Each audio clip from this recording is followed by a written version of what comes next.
The following is a presentation from the 10th Annual Humanities Days at Montgomery College. The power of humanities to sustain and serve. This year, we offered 32 events via Zoom and in person. To learn more about Humanities Days at Montgomery College and to access other program recordings, please go to this website.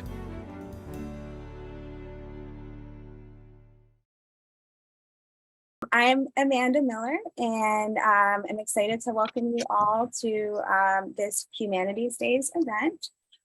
This is the 10th Annual Humanities Days at Montgomery College. And this Humanities Days initiative is the result of a partnership between the Global Humanities Institute and the Paul Peck Humanities Institute. This particular program today is part of our Artist in Residence program in the Germantown and Rockville Arts departments, and it is sponsored by the Arts Institute. This year's Humanities Days theme is the power of the humanities to sustain and serve. We are proud to offer more than 30 events during the week of October 24th to the 28th. These richly imagined events are interdisciplinary, infused with the humanities, and stretch you to better understand the many ways that the humanities sustain and serve us all. This program will be recorded and produced into a video to be shared via the college's YouTube channel.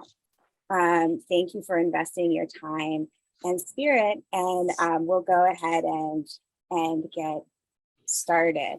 I want to introduce some of our guests that we have here today. First, our artist in residence from fall 2021, so about a year ago, Natan Diacon-Furtado is here with us to talk about last year's project and the different things that we are continuing to do with it.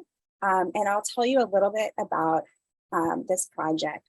So during his virtual residency at Montgomery College, artist Natan Diacon-Furtado guided students from 6 2D design studio classes in a 3-week community collaboration, uniting students, faculty, and the artist in the creation of a shared visual language through stamp and pattern making.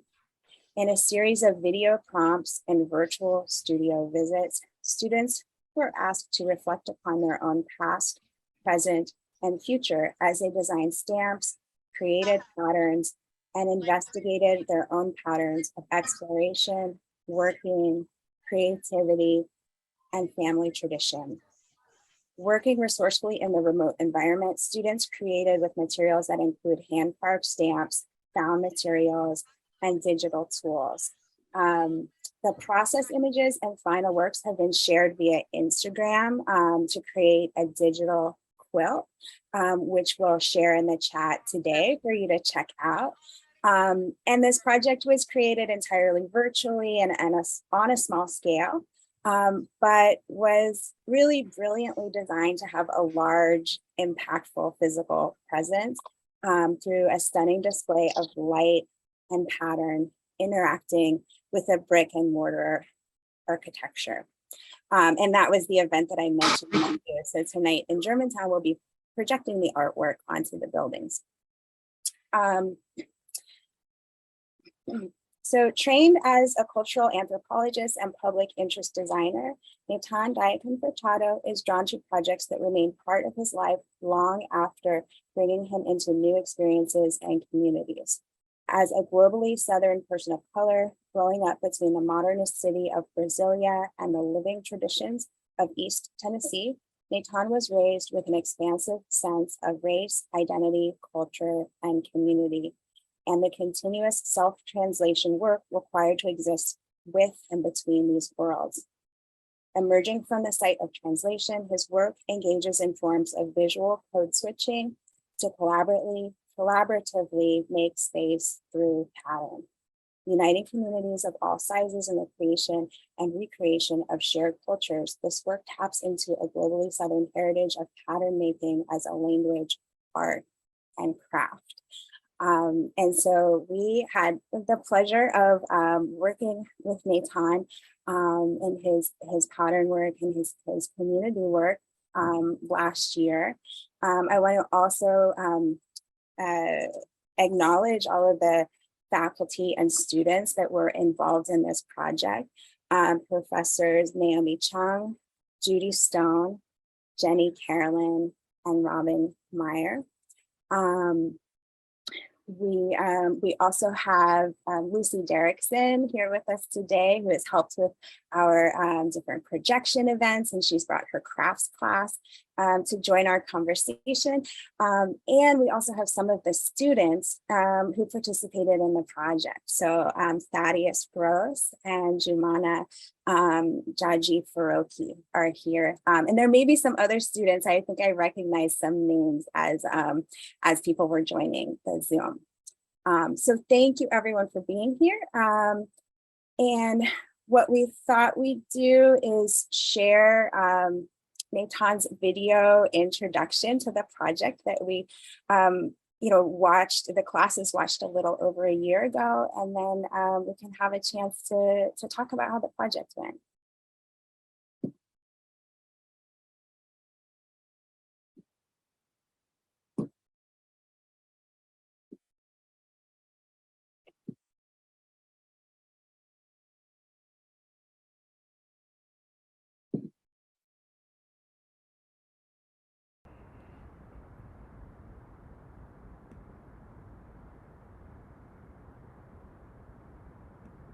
Hi, I'm Natan, and I'm thrilled to be a virtual artist in residence with you all at Montgomery College.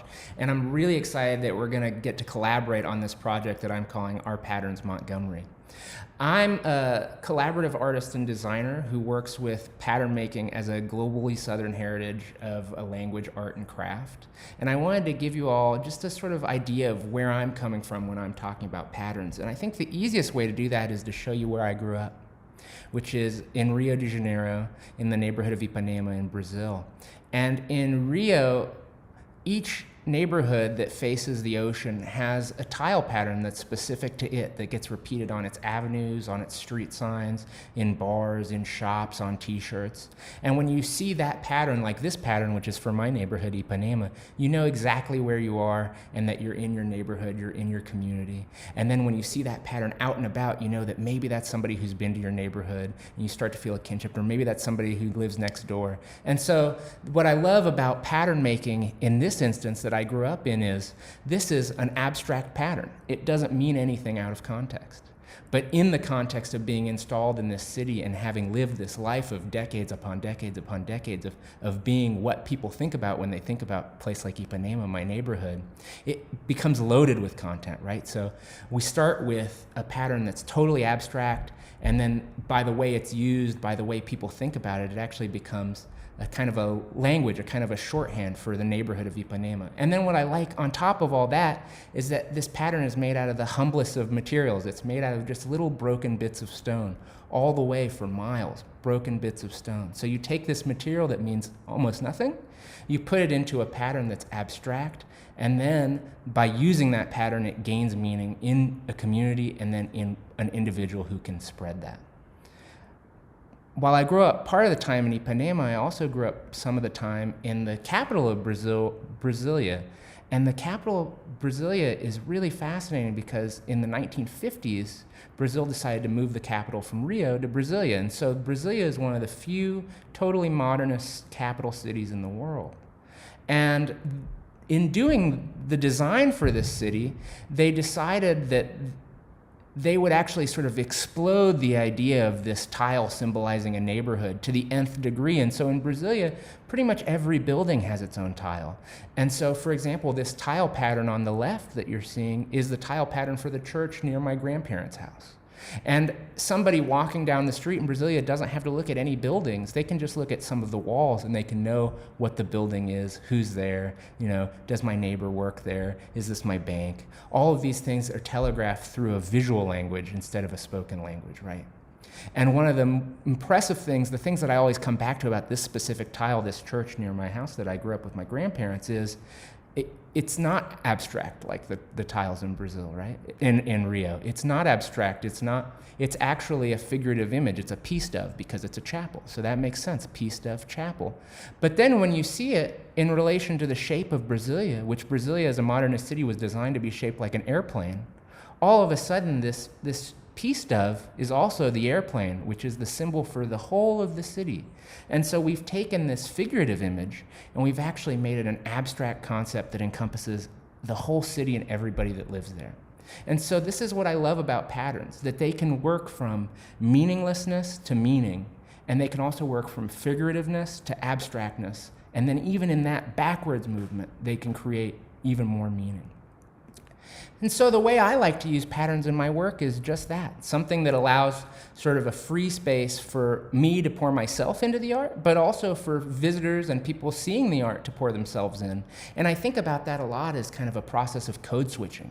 Growing up in between Brazil and the United States, I had to code switch a lot, arriving in the southern United States, trying to find my place, trying to find friends, going back to Brazil, trying to refine my place, refine friends. I'm sure a lot of you can understand that process, right? And so when I take patterns and I start to make them sculptural objects, and I'm able to actually start to cut the patterns into the material of the sculpture, then all of a sudden these patterns actually interact with the spaces that they're put in, and they can expand or contract with light or where they're located or who's looking at them. And so they can actually kind of code switch in a way. And so I love that idea that meaning isn't necessarily fixed. In some ways it's protected sometimes, and then maybe in the next hour when the lights turn on, meaning is huge and totally understandable. And then a couple hours later when the light turns off again, it's protected again. We don't quite understand what's going on. And so I expanded this idea of code switching and visual language to being able to work with people and places and history. And so another thing I like doing with patterns is trying to use them as a way of actually collaborating with buildings and with history, and trying to put materials from that history and from those places and from the people who lived in those spaces back into the patterns, so that when those patterns get displayed in the spaces, people can have that sort of presence. They can feel the presence of what happened before in those locations. And something else I love about patterns is just how inviting they are. So in my sculptural work, oftentimes the sculptures are actually modules that people can manipulate as they please. And I think patterns really gives a sense of openness so that people feel like they can approach the sculpture. And I love the fact that the pattern is my memory and my emotions. And then when a visitor is actually interacting and manipulating with the sculpture, creating their own sort of assembly out of these patterns, they're imbuing my memories and my emotions with their memories and their emotions. So we're starting to create this layering that's just the tip of the iceberg of the process that, places like Rio, where I grew up, and Brasilia have overgone over decades, right? And so I like to think of my artwork as just the beginning of that process. And so that's a lot like the project I'm really excited to do with you all, which is that over the course of 3 weeks, we're going to be collaboratively making meaning through pattern. And we're going to start to develop our own visual language that we can talk between each other. And that might sound outrageous or abstract, but I promise you it's going to be quite easy, and it's going to be quite fun. And I'm going to be with you the whole way through these videos and also in class. So really, we've got this. I wanted to show you what your work might look like. This is a project I did with students in Indiana University, where we took a meaningless scrap material from a print shop, so it was pieces of paper with words and with colors, and then we used those to have each student create a pattern that told a secret of theirs.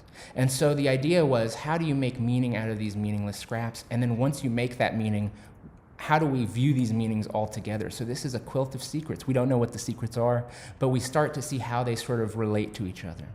And then another thing that I love about working physically with these patterns and the way we're going to be working, where we're going to be making a pattern and then we're going to be taking a photo of it, we're going to be uploading it digitally to your professors, is once we have a digital copy of your patterns, the sky's the limit of what we can do. And so in another project at Ball State University, we were able to take those digital patterns and turn them into physical projections out in the world, so that this special secret visual language that we were speaking to each other starts to become a language that's out in the wild and starts to actually be a part of the city we're all living in.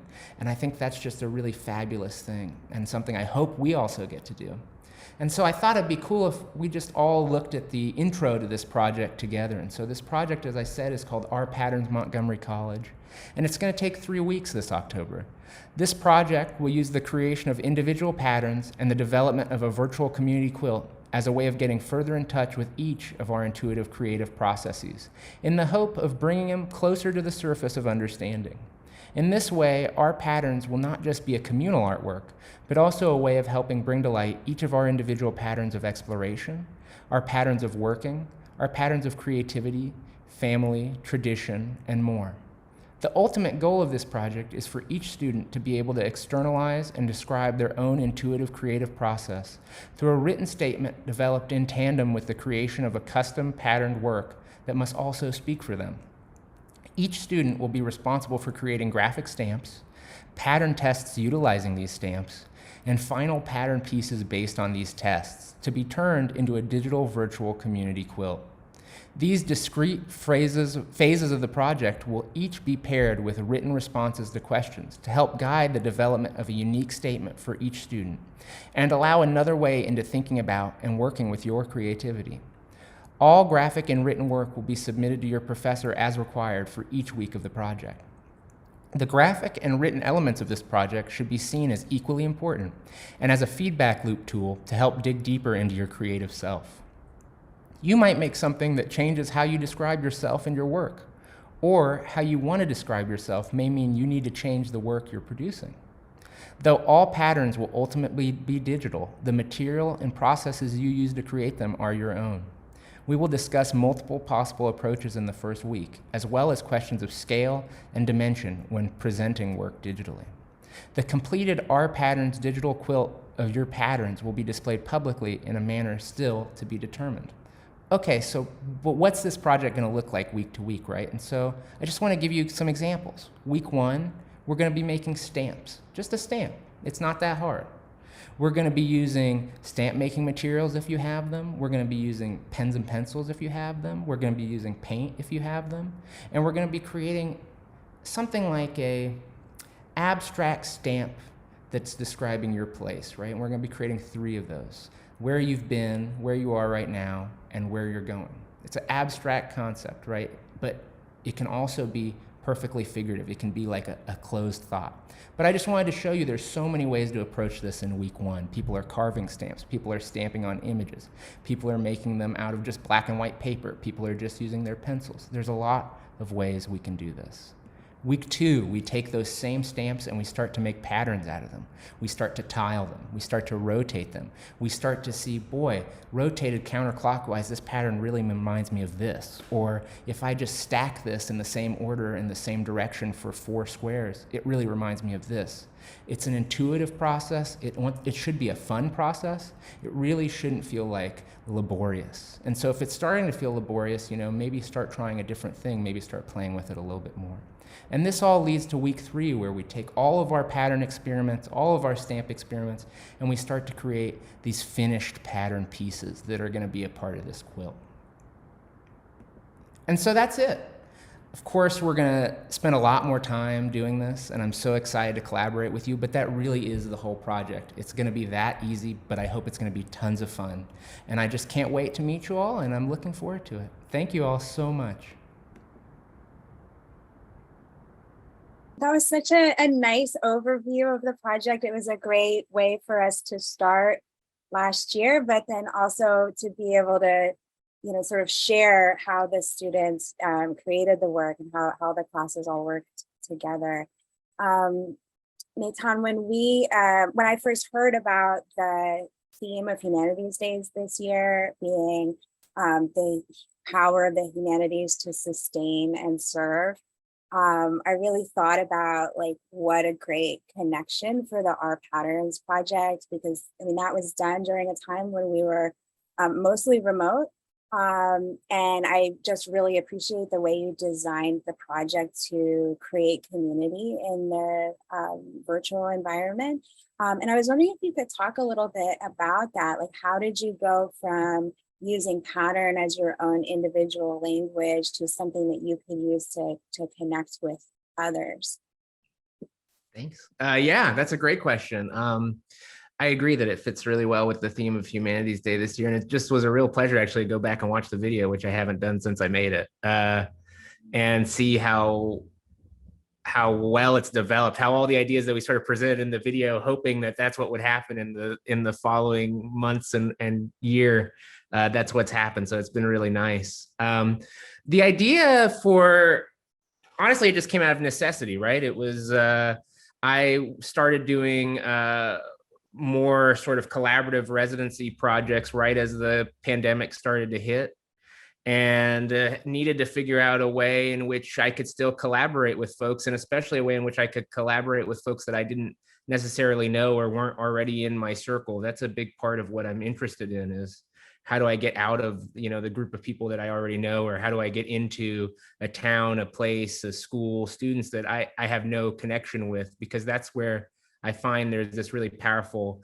ability for this art and for these pattern making projects to make that connection, and to kind of, I'm looking for a way of continuing to learn too, right? And that's kind of this project. And so that came out of necessity. The idea that it would be virtual came out of necessity. The idea for using Instagram as a way of sort of collecting everything just came out of trying to find the easiest way to let people into the project, because as you saw in the intro, and as the students experienced throughout the 3 weeks, I really try to be material agnostic, like really want everybody to come to a project with the materials they feel comfortable with, because that's the way we're going to get their actual language, right? We're going to get their actual feelings into the project.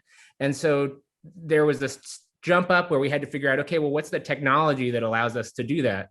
And Instagram is, for better or for worse, is inhabited almost everybody's life and is a fairly easy platform to use. And so it just seemed like a really great tool to just say, well, you understand how this program works. We're going to put these things up here. And then the added bonus, once that sort of was decided, was just the format that Instagram presents the patterns in immediately takes all of our patterns and turns them into a fairly good representation of a digital quilt, right? And so it was this kind of luck of the draw, in a sense, to pick a software where just by the nature of the display, it kind of creates this quilt that we're talking about as a metaphor, but it creates it as this digital object. And I think that's a really easy way to bring people who aren't participating in the project into the idea as well. And so those are kind of the two, is kind of necessity, and then just trying to pick software and materials that everybody feels they have access and comfort with. I was really interested in the way you talked about pattern being both meaningful and meaningless, that students or your other collaborators are like, in one way, working with something very personal, like for our project, thinking about their past, their present, and their future, and putting it out there, but at the same time, it's a secret language. So how do you invite people to participate in that process and to share some of their personal self in the work? Well, part of it is just myself being excited about it when I present it and bring people in. I think that's the number one thing. And I hope that comes across in those videos and in my time with the students, is just like the more open I can be about what my process is, especially a big part of it is to make sure that my process doesn't seem precious, or that like it's all thought out. There are big, just as you're saying, there's elements of it that have meaning, and there's elements of it that are meaningless. But what I want to try to convey is that I trust both of those realms to sort of come together and push, at least in my work, push me further to something that's going to mean something again. And trying to be as open about that, as enthusiastic about that as possible is how I tried to get students to sort of come. You got to try to get people to come along the journey. What I found is that with this project, what's so wonderful is about once you get past week 0, once just the first stamp that gets made and we actually talk about it, and we talk about it in a really open and fun and encouraging way, we don't tend to have problems with people, jumping on and following with the whole project. So really it's about just coming to the project wholeheartedly and open. And when my pattern reminds me of something that's difficult or that's emotional, I try to be as open about that as when the pattern isn't reminding me of anything, but I just like what it looks like, So I think for me, it's just about that emotion that you bring to the project. I really appreciate the way you approach it as a form of discovery, right? You're learning along the way. And I have to comment that your enthusiasm that you brought to the videos and the project. It just brought so much energy, I thought, to the virtual environment and to the project. Thank you.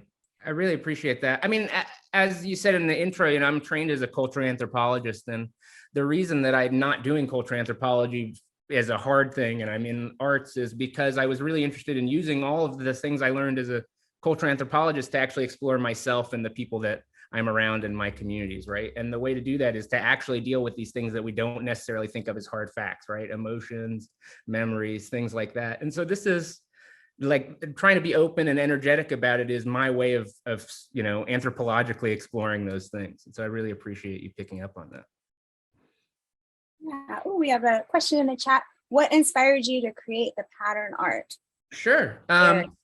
That's a great question. I mean, a big part of it is growing up in Brazil, like I said in the video. I think when you grow up in Rio and in Brasilia, in two places where there's already an established visual language, a pattern language that you grow up in and you live, then I just sort of grew up seeing the world that way. Like, oh, this pattern does have meaning, or this graphic has meaning. And, you know, I'm saying that as my inciting example, but we look back at history, you know, pre-modern, historic, everybody in cultures has that with patterns and with graphics. That's just my way in. And then the other part about it that I didn't say in the video is I grew up part of the time in Brazil. I grew up the rest of the time in East Tennessee in the United States. And in East Tennessee in the South, you know, we have a wonderful quilt making tradition. And what I like to tell people is that there's sort of those are sort of two aspects into thinking about patterns as a visual language. From the Brazilian side, it's about thinking how you can sort of define a place. Like these patterns define a neighborhood, or they define a building, or they define a city. And from the Southern side, it's more about thinking how patterns can bring people together to sort of create a place. So with quilt making, you think about it as sort of a collaborative group activity, folks coming together to piece a quilt piece by piece. And so they're both about the defining place, but in my mind, at least my experience in the United States South with patterns is about creating a place. And my experience in Brazil with patterns is about sort of defining that place to the outside world. So I hope that answers that question. Yeah, thank you. That's really interesting, like the comparison between, you know, how pattern relates to place.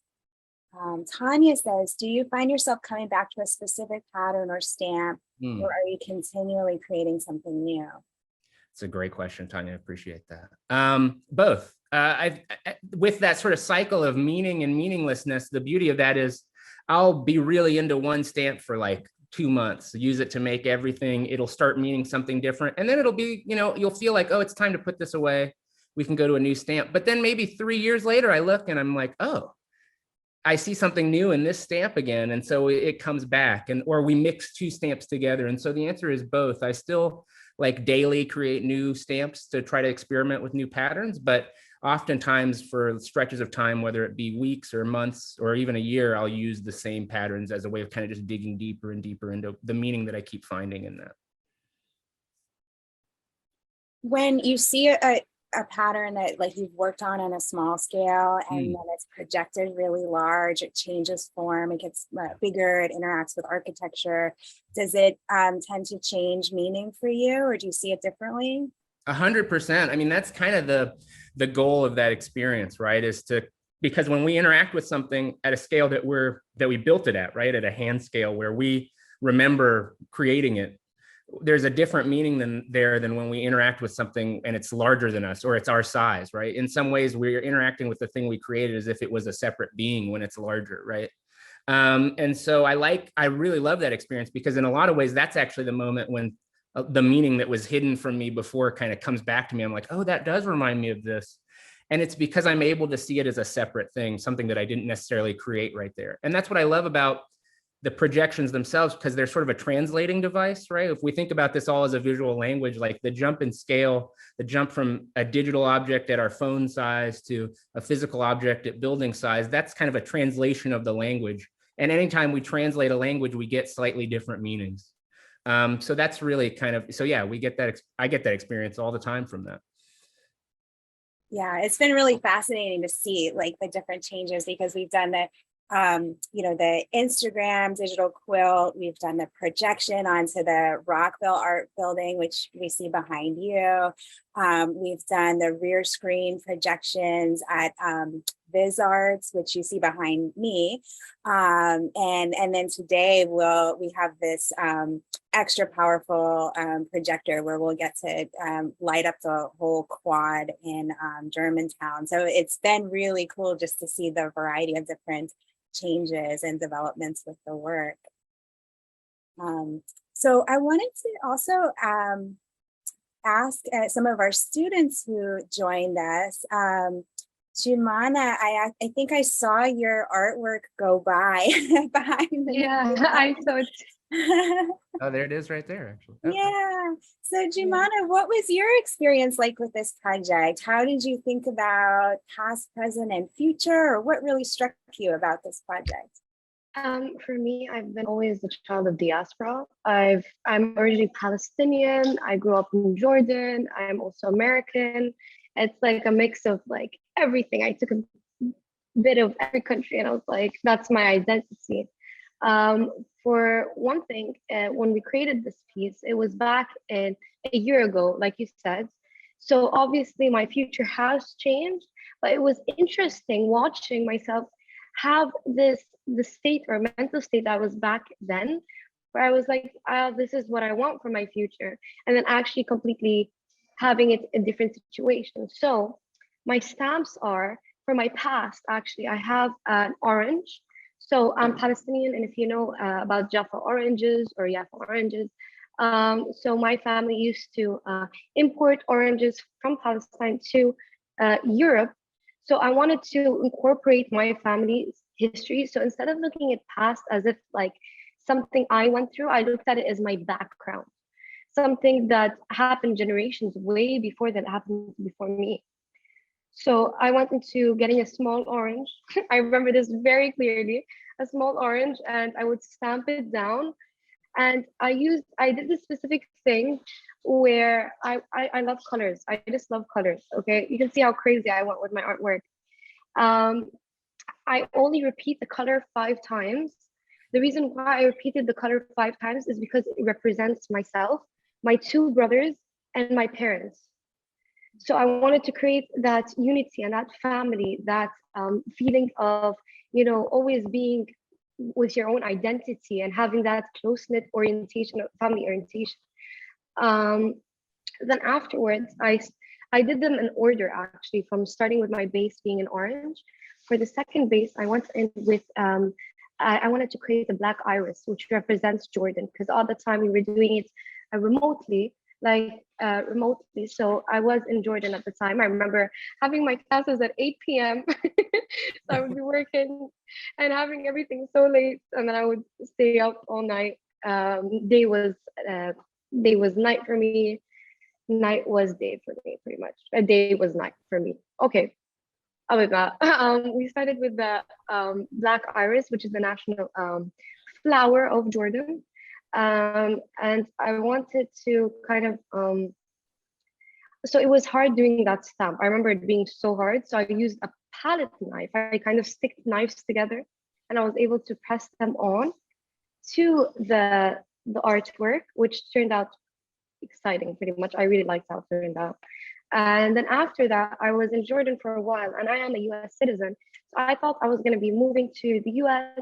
I was going to continue, going actually like being in school, but because of the pandemic I wasn't able to. But now, which is odd, is I'm currently taking a semester off, and I'm currently in Italy, actually studying art in Florence for a couple of months.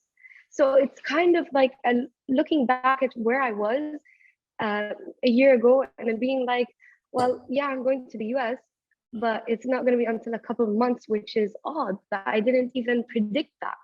So it kind of can show you that life goes and takes you in weird, odd turns, where you end up somewhere you're like, okay, now I like this. You know what I mean? So this is one of my, I feel like this is very symbolic to life itself, the lifestyle, or something that you can be going through generations past, and through what you're going through and what your future, like you see your future to be and the future actually being. So this art piece isn't just an idea for me. It's kind of like a lifestyle. So yeah, that's pretty much what's went through my mind and what's actually happening now whenever I look at it. That's amazing. Thanks so much for sharing your story and how, how that meaning has transformed for you and how you can reflect on that experience. That's really great. You've got some nice comments, beautiful use of color and process. I agree. Thank you. I do want to add one thing about Jumana's piece is that everyone can appreciate it as an abstract image behind her there, but it's so loaded with symbolism and meaning for her. And it's ever changing, like she's saying, what she predicted to be her future is not yet happening right now, but it's kind of like the chaos of all the pattern making. It wasn't done in a very predictable, methodical way. It kind of has the sense of chaos and it seemed to represent, another thing, sorry, I cut you off. What were you saying? Okay. Another thing that I wanted to also mention was just this artwork itself. So it wasn't just the idea of me being just talking about like my history, talking about everything. It's my identity of being an Arab American woman whose family through generations. That's why these oranges are very important to me, because it symbolizes displacement of my family in our country. It symbolizes the strong effort my family has put in order to grow to what it is today. So this artwork is not just shared by me, it's shared by my whole family. And I feel like it's not that, it's not a selfish piece. It's not like a piece where I'm like, it's mine and mine only. It's like I can share it with people. And I know that people out there as well who are Palestinian or have gone through something like that can also relate to these artworks, or anyone who has been through displacement or who has this whole diaspora of an idea. I believe that, sorry, I'm in campus, so I'm just stuck around. This is just one idea that this is why the artwork is meaningful to me. It's not just mine. It's every refugee. It's every person whose family gone through different things in their lifestyle. So yes. Thanks so much for sharing that. And it really speaks to the idea of pattern as a language, right? A way of communicating and connecting. Thaddeus Gross is here with us too.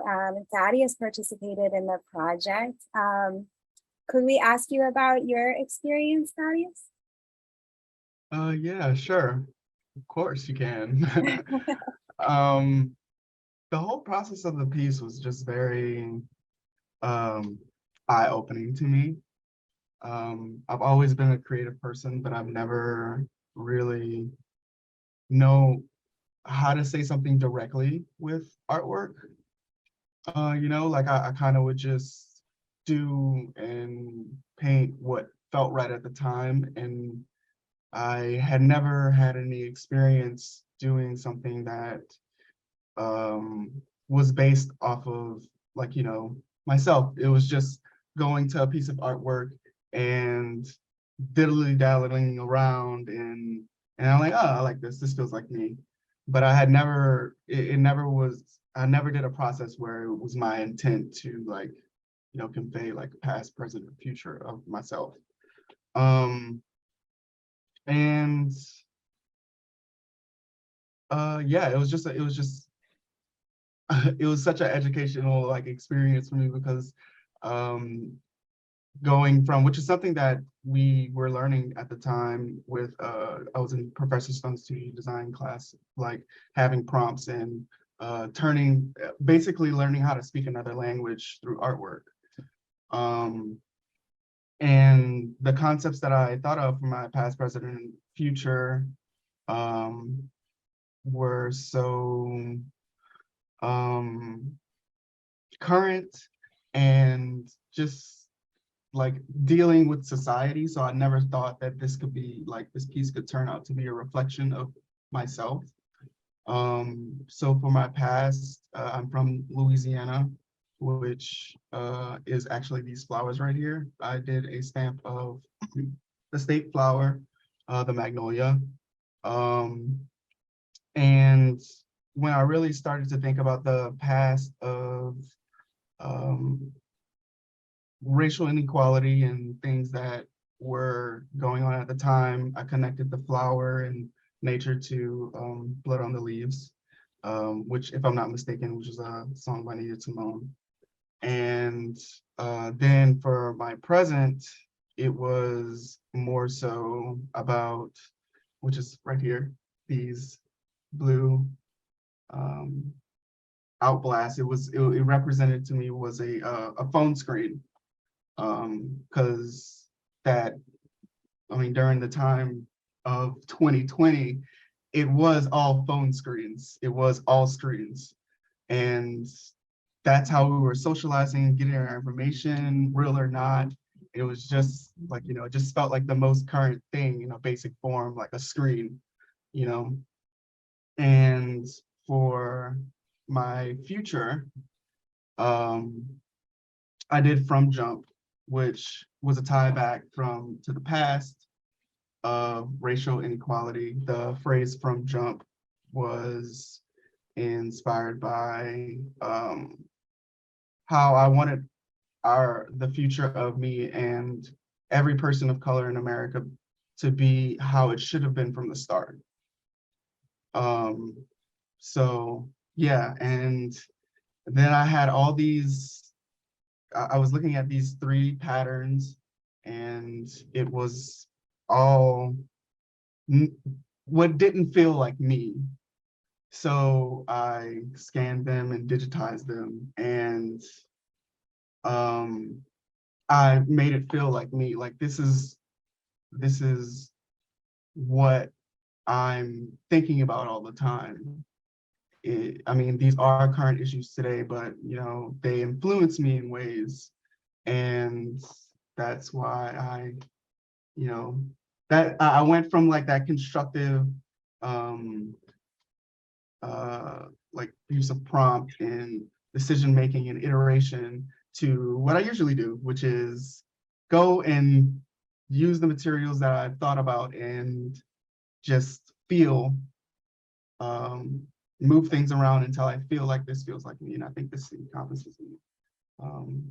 So a great deal, honestly. And I haven't looked at it in ages, and now that I'm staring at it now, it's like, yeah, actually, like the screen thing, my research paper the next semester was on algorithmic bias, which ties into pretty much everything that went on to this piece.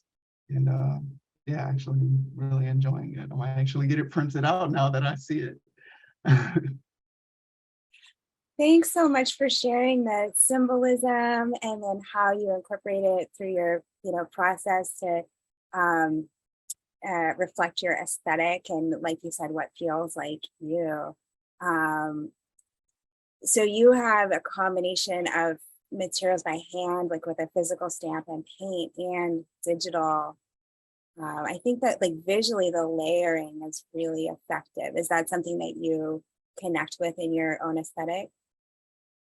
Yes, chaos. Chaos. Yeah, I really do enjoy like not being afraid, because I mean, when we go through coursework, everything is kind of so structured, especially towards the beginning, getting perspective right, your shadows, your colors, and everything's just so technical.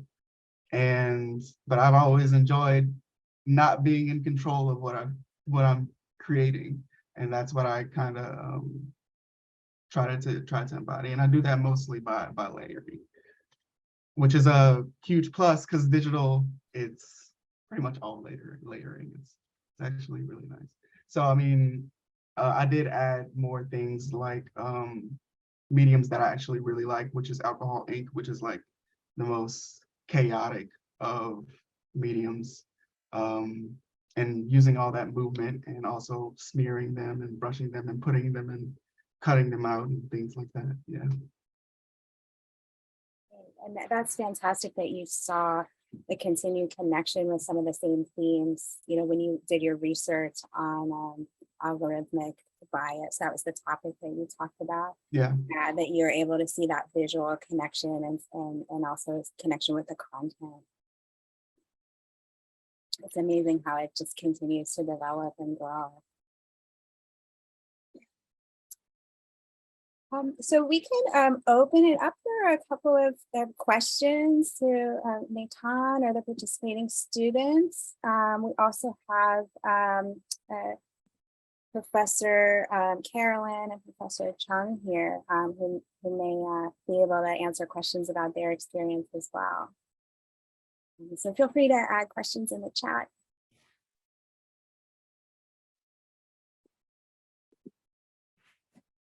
Jenny, you had mentioned that you have continued to take inspiration from this project and have worked with Pattern in your current 2D design class. Could you share a little bit about that?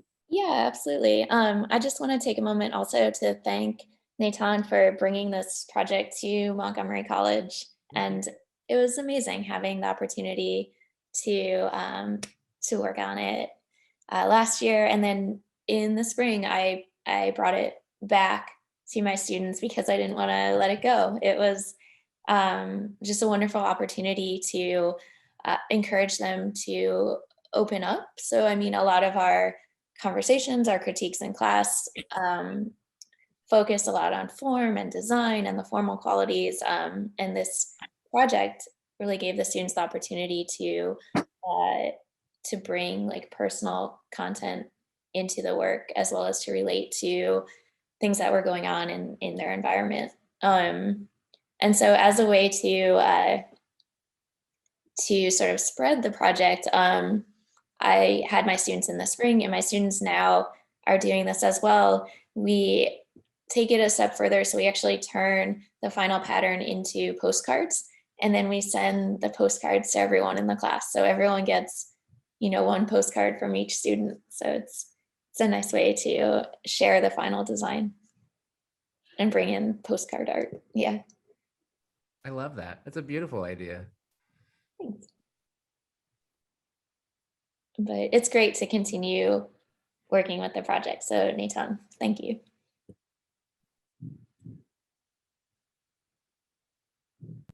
Sounds really great. Well, I'd like to also share a little bit about our plans for tonight's event.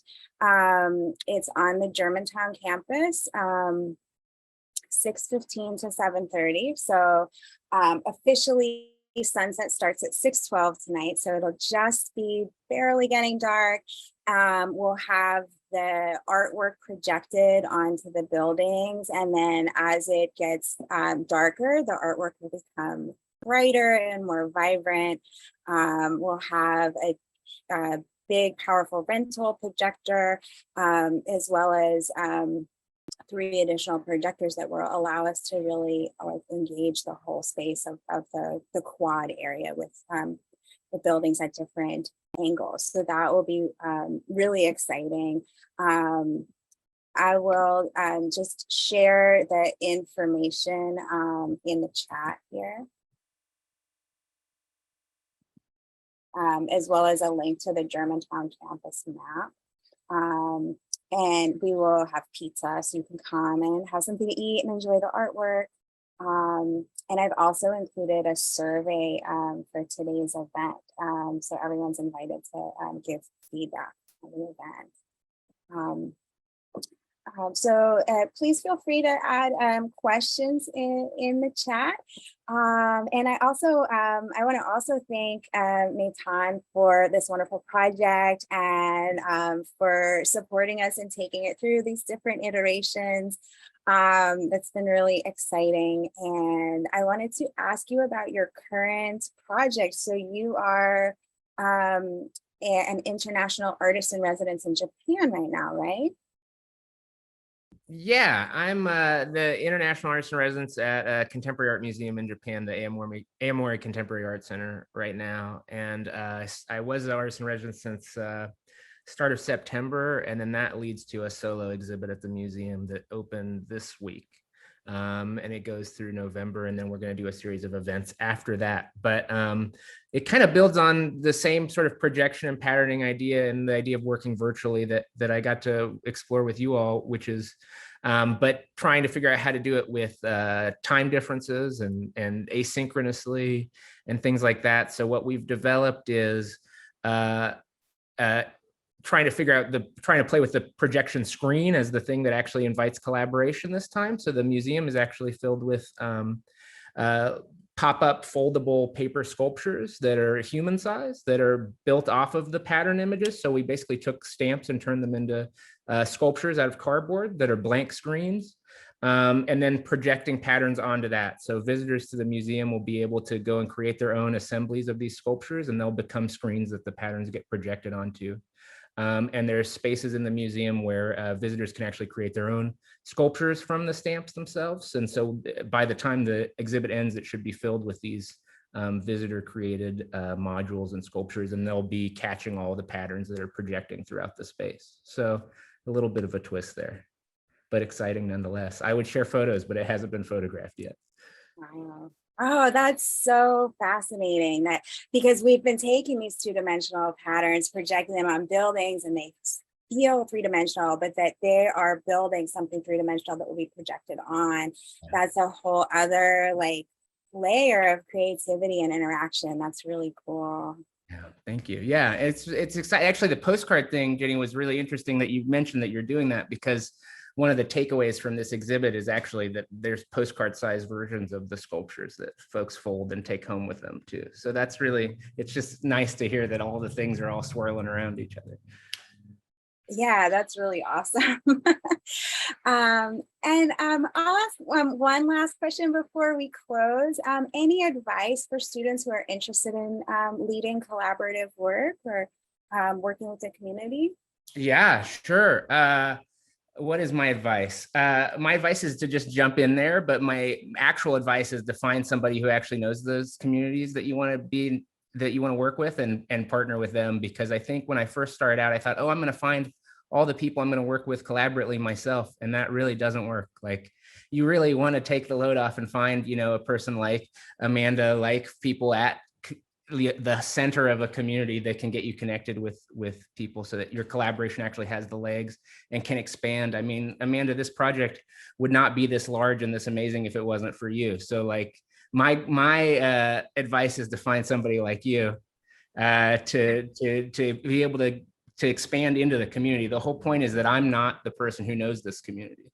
I'm just the person who's coming in and hopefully sparking a little bit of something that connects people a little bit further. But my advice is definitely to find the person who can connect you to all those people.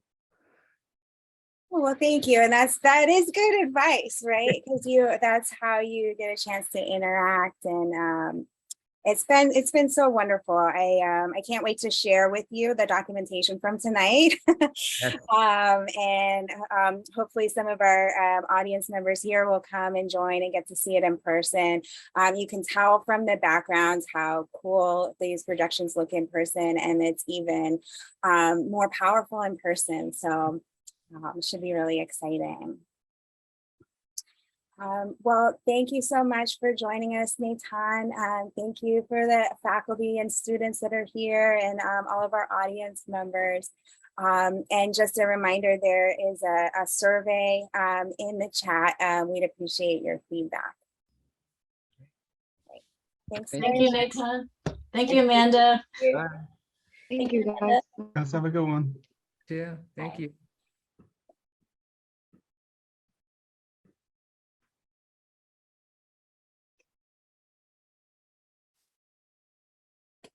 Good luck with your project in Japan. Thank you.